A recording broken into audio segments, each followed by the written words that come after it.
গোয়াল ঘর হল বিশ্ব মানবের মিলনস্থল। কারণ বড়দিনের কেন্দ্রস্থল হল বেথলেহেমের গোয়াল ঘর। যিশুর জন্মের আগে প্রায় 456টি ভাববাণী পূর্ণ করে যিশু জগতের জীবনে এই গোয়াল ঘরে নেমে এসেছিলেন। যিশুর জন্ম কোনো কাকতালীয় ঘটনা নয়। আদি পুস্তক থেকে বাইবেলের পাতায় পাতায় আমরা দেখতে পাই যে তার জন্মস্থান, কিভাবে তার জন্ম হবে, কোথায় হবে, কেমনভাবে হবে, সমস্ত অবস্থা এবং ঘটনার কথা আগে থেকে ভাববাণী করা হয়েছে। আজকে গোয়াল ঘরে তার জন্মানোর এই ঘটনাও বাইবেলে অনেক আগে থেকে লেখা হয়েছে যে বেথলেহেমের গোয়াল ঘরে তিনি জন্মগ্রহণ করবেন। আমরা কেন একে মিলনস্থল বলছি? কারণ ঈশ্বর অতি দীনবেশে এই গোয়াল ঘরে মানুষের সঙ্গে বসবাস করতে এসেছেন। আমাদের একটু ভাববার বিষয় আছে, ঈশ্বর যিনি হচ্ছেন অসীম অনন্ত, যাকে কেউ ছুঁতে পারে না, যার কাছে কেউ আসতে পারে না। কিন্তু আমরা যারা মানুষ, আমরা হচ্ছি সসীম, আমরা সীমাবদ্ধ। আমাদের জ্ঞান, বুদ্ধি, এমনকি আমাদের চোখের দৃষ্টি একটা নির্দিষ্ট সময় পর্যন্ত আমরা দেখতে পাই, তারপরে সবই অন্ধকার। অর্থাৎ এই বিশ্ব চরাচরের পৃথিবী গ্রহতে বাস করলেও অনেক কিছু অজানা আমাদের কাছে। এমনকি ভালো করে আমার পাশের বাড়ির খবরও আমার কাছে সম্পূর্ণভাবে নেই। এই রকম একটা সীমাবদ্ধ মানুষ হচ্ছে আমরা।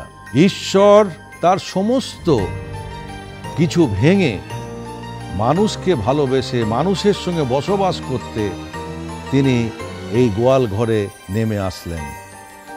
তিনি অন্য কোনো জায়গায় জন্মাতে পারতেন, কিন্তু এমন একটা জায়গায় জন্মালেন যেখানে সমস্ত মানুষ এবং প্রাণীকুল মিলেমিশে যেখানে একাকার হয়ে গেছে। আমরা বাড়িতে আমাদের পোষ্য কোনো পশুকে পুষলেও তার নির্দিষ্ট জায়গা আছে, কিন্তু গোয়াল ঘর সেখানে গরু, বাছুর, ভেড়া ইত্যাদি, এবং তারই সঙ্গে যিশু অর্থাৎ ঈশ্বরের জন্মগ্রহণ। এটা হচ্ছে সহবস্থান। এটা একটা বিশেষ শব্দ আমি এখানে ব্যবহার করতে চাই, যে শব্দটাকে বলা হয়েছে ইকুমেনিজম বা সর্বজনীন বিচরণ। অর্থাৎ এই পৃথিবীটা হচ্ছে আমাদের সকলের জন্যে। এখানে পশু, উদ্ভিদ এবং মানুষ তারা সবাই একসঙ্গে বসবাস করবে। আর সেইটা বোঝানোর জন্যই হয়তো বেথলেহেমের গোয়াল ঘরকে ঈশ্বর বেছে নিয়েছিলেন, যেখানে সবাই আসতে পারে, এক জায়গায় সহাবস্থান হতে পারে, ঈশ্বর এবং মানুষের মিলন হতে পারে। বাইবেলে লেখা আছে যিশাইয়া 9:6 প্রভু নিজেই তোমাদের জন্য একটা চিহ্ন দেখাবেন, তা হলো একজন কুমারী মেয়ে গর্ভবতী হবে, আর তার একটি ছেলে হবে, তার নাম রাখা হবে ইম্মানুয়েল। ইম্মানুয়েল মানে হচ্ছে আমাদের সঙ্গে ঈশ্বর।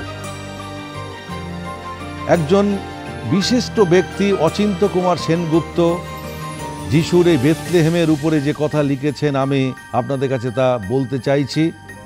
আমি কোট করছি, আর কি বলা যাবে, ভগবান দূরের কেউ, ভয়ের কেউ। তিনি তো প্রাসাদে আসেননি প্রাচুর্যের আবাসে। কই তাঁর আসার ক্ষণে একটি কোথাও শঙ্খধ্বনি উঠল না? তিনি যে আমাদের মতো নিঃসম্বল হয়েই এসেছেন, আমাদের সকলের সমান হয়ে।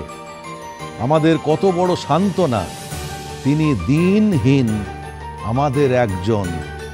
ছোট ছোট অসহায় দুটি হাত আমাদের দিকে বাড়িয়ে দিয়েছেন, যাতে আমরা তাকে হৃদয়ে তুলে ধরতে পারি।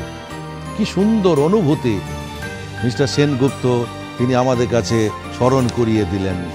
যিশুর এই অসহায় রূপ এবং একই সঙ্গে তার আবেদন যে তিনি আমাদের সঙ্গে বসবাস করতে চান, কারণ ঈশ্বর নিজেকে মানুষ করে এই পৃথিবীতে আসলেন। স্বর্গদূত রাখালদের বললেন, তোমরা ভয় পেও না, কারণ দেখো আমি তোমাদের কাছে সুসমাচার জানাচ্ছি, যা সমস্ত লোকের জন্য মহা আনন্দ নিয়ে আসবে। কারণ আজ দাউদের নগরে তোমাদের জন্য একজন ত্রাণকর্তার জন্ম হয়েছে, তিনি প্রভু খ্রিস্ট। তোমরা তাকে এই চিহ্নের মাধ্যমে চিনতে পারবে, একটি নবজাত শিশুকে কাপড়ে জড়ানো এবং জাবপাত্রে শোয়ানো অবস্থায় দেখতে পাবে।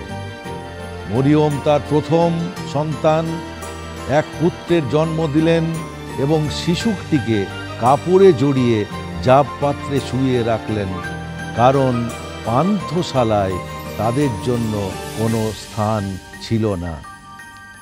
কি অসহায় একটা অবস্থা! ঈশ্বর, যিনি বিশ্ব ব্রহ্মাণ্ডের সৃষ্টিকর্তা, যিনি আপনাকে আমাকে সৃষ্টি করেছেন, ঈশ্বর এখানে কত অসহায়। তিনি মাটির পৃথিবীতে কি অবস্থায় গোয়াল ঘরে তিনি জন্মেছেন। আমরা দেখতে পাই যে জ্যোতিষবিদরা তারা দূর থেকে তারা দেখে যিশুকে দেখার জন্য এসেছেন গোয়াল ঘরে, এবং তারা উপুর হয়ে প্রণাম করে যিশুকে স্বর্ণ, কুন্দুরু, গন্ধরস উপহার দিয়েছেন। কিন্তু হেরোদ রাজা যিশুকে কোনো উপহার দিতে আসতে পারেননি। সোনা হচ্ছে রাজাদের প্রতীক, অর্থাৎ যিশু সম্পূর্ণ রাজা, তিনি রাজাদের রাজা। ধূপ বা কুন্দুরু হচ্ছে তিনি মহাযাজক, ঈশ্বর এবং মানুষের মধ্যস্থকারী, এবং গন্ধরস হচ্ছে প্রায়শ্চিত্ত সাধনকারী, তিনি মৃত্যু গ্রহণ করবেন, ক্রুশ মৃত্যু তার প্রতীক। 25শে ডিসেম্বর 1976 সালে আনন্দবাজার পত্রিকায় লিখলেন সন্তোষ কুমার ঘোষ, আপন জীবন দিয়ে সকলের একটি নীড় বা আশ্রয় রচনারই একটি নাম যিশু। কিছু চান না তিনি, ইহলোকে কিছু পান না, আপাত মৃত্যুর মধ্যে দিয়ে জীবনের তথা মহাজীবনের পথে অক্লিষ্টে হেঁটে যান। সেই অমলিন, সেই কৃশশুভ্র রূপটিরই নাম অপরাংশ খ্রিস্ট।